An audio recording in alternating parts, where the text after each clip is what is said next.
Coming up on 5 Minute News. Fraud claims aimed in part at keeping Trump base loyal. Biden seeks to move quickly and build out his administration. And US becomes first nation to cross 10 million COVID-19 cases. It's Monday, November 9. I'm Anthony Davis.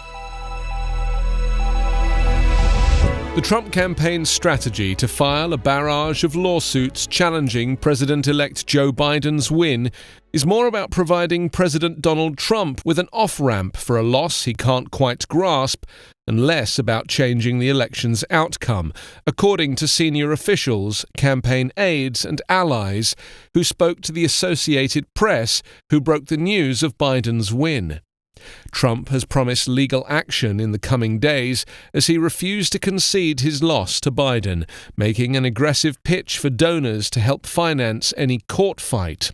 Trump and his campaign have leveled accusations of large-scale voter fraud in Pennsylvania and other states that broke for Biden, so far without proof.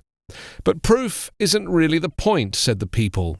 The news agency spoke with 10 Trump senior officials, campaign aides and allies who were not authorized to discuss the subject publicly and spoke on condition of anonymity. Trump aides and allies also acknowledged privately the legal fights would, at best, forestall the inevitable, and some had deep reservations about the president's attempts to undermine faith in the vote. But they said Trump and a core group of allies were aiming to keep his loyal base of supporters on his side, even in defeat. There has never been a presidential election in memory where such widespread conspiratorial fraud was alleged.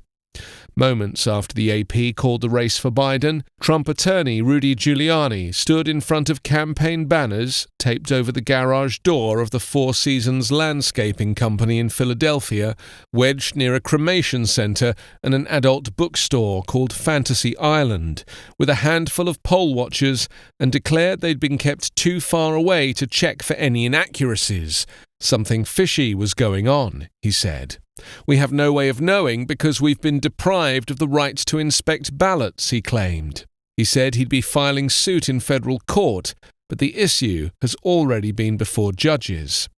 A federal judge in Philadelphia on Thursday night ordered the two sides to work out an agreement on the number of poll watchers and how close they could be to the counting. Top election officials in the battleground state of Arizona, Georgia, Michigan, Pennsylvania, and Nevada, both Republican and Democrat, have all said they see no widespread voting irregularities, no major instances of fraud or illegal activity. As votes continue to be counted, Joe Biden's lead in many of these states continues to widen. President-elect Joe Biden signaled on Sunday he plans to move quickly to build out his government, focusing first on the raging pandemic that will likely dominate the early days of his administration. Biden named a former Surgeon General, Dr. Vivek Murthy, and a former Food and Drug Administration Commissioner, David Kessler, as co-chairs of a coronavirus working group set to get started, with other members expected to be announced today. Transition team officials also said that this week Biden will launch his agency review teams, the group of transition staffers that have access to key agencies in the current administration to ease the transfer of power. It was reported yesterday that a Trump administration appointee is refusing to sign a letter allowing President-elect Joe Biden's transition team to formally begin its work this week, in another sign the incumbent president has not acknowledged Biden's victory and could disrupt the peaceful transfer of power. The administrator of the General Services Administration, the low-profile agency in charge of federal buildings, has a little-known role when a new president is elected, to sign paperwork, officially turning over millions of dollars, as well as giving access to government officials, office space and equipment authorized for the taxpayer-funded transition teams of the winner.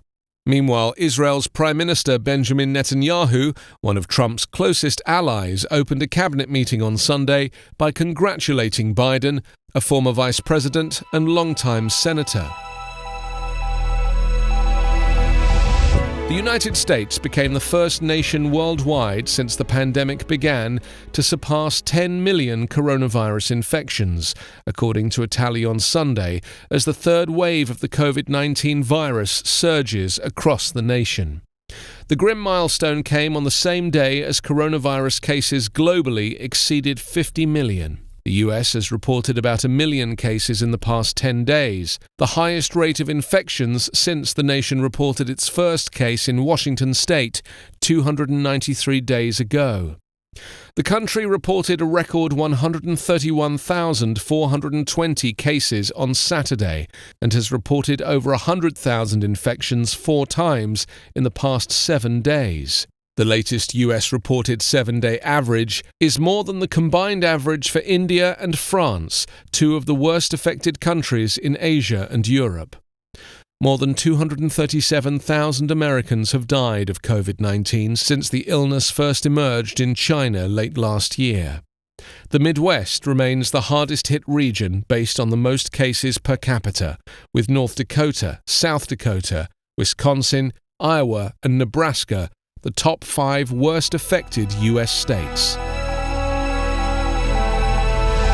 You can subscribe to 5-Minute News on YouTube with your preferred podcast app. Ask your smart speaker or enable 5-Minute News as your Amazon Alexa flash briefing skill. Please subscribe, rate, and review us at 5minute.news. 5-Minute News is an independent production covering politics, inequality, health, and climate, delivering unbiased, verified, and truthful world news daily.